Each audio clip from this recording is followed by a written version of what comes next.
Sa oras ng kagipitan, may alkansya na malalapitan. Aw. Good day mga kadudong! For today's video, kay murag pait pitos taman kaayo taani. So need na nato buako ng atoang tinaguan o kinakusgan nga kwarta sa atong alkansya.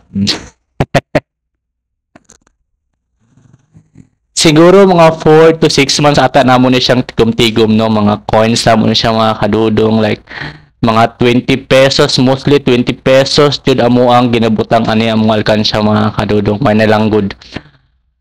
Sa panahon nga magkapait ta, magkagipit tayo, is meron tayong makukunan. Coin bank ba? Coin bank, money bank, kung sabay tawag kung sa butanganan ninyo anay sinsilyo mo na tawag nga bank. Kung kahoy di, wood bank. Kung murag baboy ang inyong alkansya, piggy bank.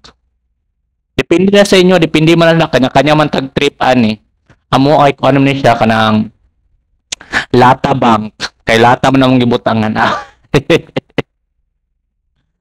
Gibusag naman yung mga kadulo, no? Kay wala na may pangpalit og sodan ani.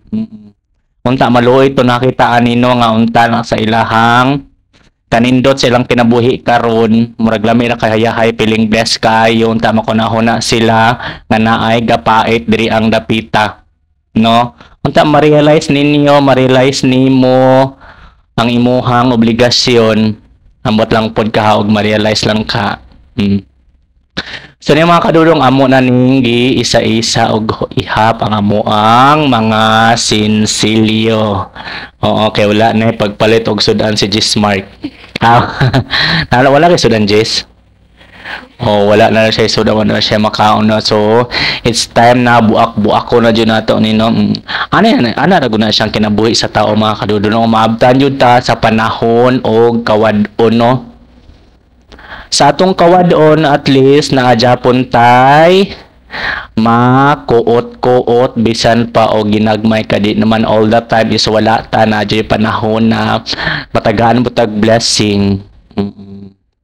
Butan matang tao, no? Basta mga butan nga tao na basin pag mawadan di japon na pagkaitan sa Ginoo nga i-bless japon ta kanunay ni Lord, no? As long as healthy tam ay tang lawas ug mga kaon pa ta og ginagmay ug ma-bless japon ta. Unta ikaw ma-bless ka permi. So mga kadudong, after human namon nga gihap mga kadudong naabot siya below 10,000. Wala siya kabot og 10,000, below 10,000 na siya makadudo ang gikaya sa amo ang lata bank. So pag may sinuksok, may maduduko, tama dyan nilang ginaingon na mga kadudo. So mura na mga kadudo karang gisya ang among pagbawag sa mga alkansya. Thank you for watching and see you for my next video. Bye bye. God bless us all mga kadudong.